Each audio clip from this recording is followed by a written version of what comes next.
mudar um pouquinho de assunto, mudar mais ou menos, porque a gente continua falando também sobre todas essas questões trabalhistas. Olha, a desigualdade salarial ainda é uma realidade no Brasil. Segundo um levantamento do governo federal, dependendo do cargo que é levado em consideração, mulheres chegam a receber cerca de 30% a menos que homens na mesma função.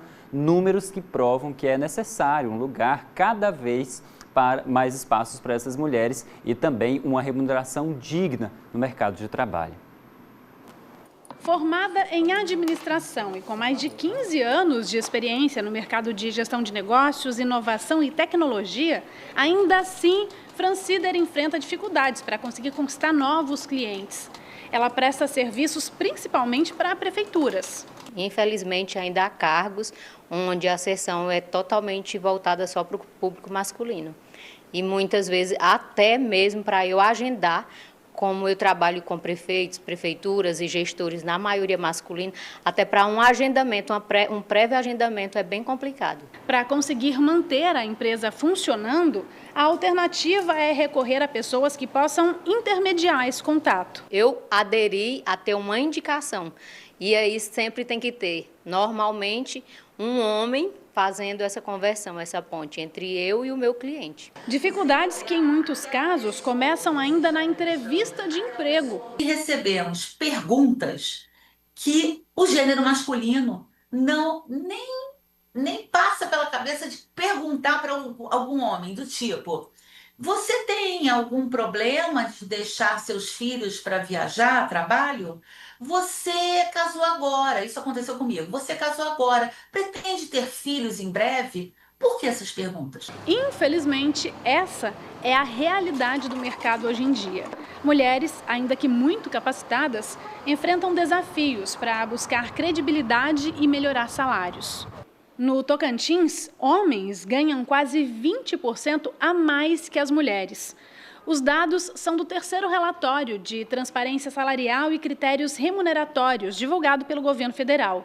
Ainda de acordo com o levantamento, a média salarial feminina aqui no estado é de menos de R$ 2.500. Já a masculina passa de R$ 3.000.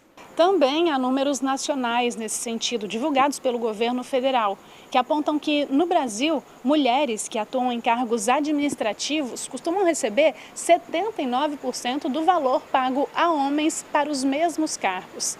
Já para mulheres em cargos de diretoria e gerência, esse índice, em relação ao salário masculino, é de 73%. E o número cai ainda mais, para 68%, para aquelas mulheres que estão no mercado de trabalho e têm nível superior. Outro ponto importante na relação feminina com o mercado de trabalho é a questão racial, que também foi analisada no relatório.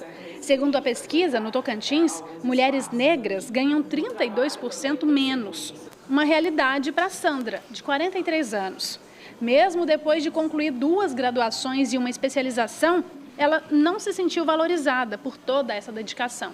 Por exemplo, eu trabalhei vários anos em uma empresa que sempre as pessoas conseguiam crescer dentro da empresa. Eu fiquei 7 anos e não consegui crescer, eu não consegui ocupar espaço, enquanto pessoas que não tinham nem metade do estudo que eu tenho, que hoje ocupam um cargo de liderança e ganha mais de R$50 mil. Agora, aprovada em um concurso público na capital, ela veio de Goiás em busca de mais oportunidades. Eu meio que cansei, eu tô com 43 anos e eu falei assim, gente, a sensação que eu tenho é que eu estou atrasada na vida, né? Porque eu estudo, luto e não consigo ocupar um espaço que eu gostaria de ocupar, né? Então, assim, eu acabei que falei assim, vou estudar para concurso, porque pelo menos eu estudar para concurso, eu não vou ter que... A minha cor da pele não vai chegar primeiro, né? A minha sexualidade não vai chegar primeiro, o meu gênero não vai chegar primeiro, né? O que se vê no mercado é que muitas vezes o que falta para as mulheres não é capacitação, mas chances reais de evolução, principalmente quando o assunto são cargos de liderança.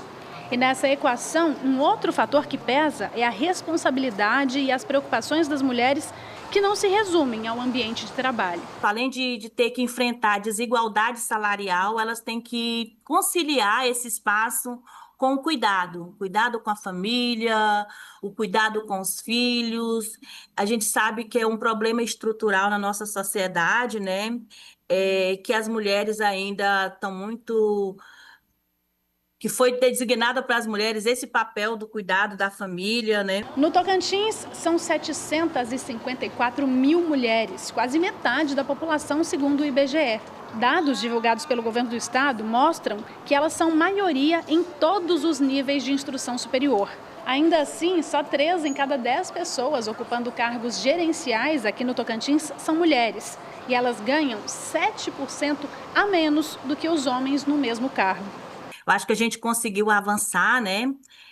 Mas essa desigualdade salarial, ela ainda existe e a gente precisa identificar, corrigir, né? Porque toda política pública ela pode ser aperfeiçoada ao longo da sua implementação. Então, assim, tivemos avanços, sim, mas esses avanços ainda eles não são suficientes para que as mulheres possam estar na mesma igualdade que os homens no mercado de trabalho. A sociedade precisa evoluir, né? E não só com a pauta mulheres, com as demais pautas quando a gente fala de diversidade e inclusão. Podemos ter mais espaços mais inclusivos para mulheres, assim como para as outras pautas que a gente trabalha tanto. Negros, LGBT+, e por aí vai. A gente sabe, as mulheres são qualificadas, proativas, estão prontas e merecem também, claro, esse mesmo salário, já que estaria ali, nesse caso, exercendo a mesma função, né, Tamira? Você mais do que ninguém sabe muito bem que as mulheres têm esse espaço e sabem trabalhar, não é não? É verdade. Podem ocupar todos os espaços, basta querer e ter a oportunidade, né? E aí o respeito deve estar acima de tudo.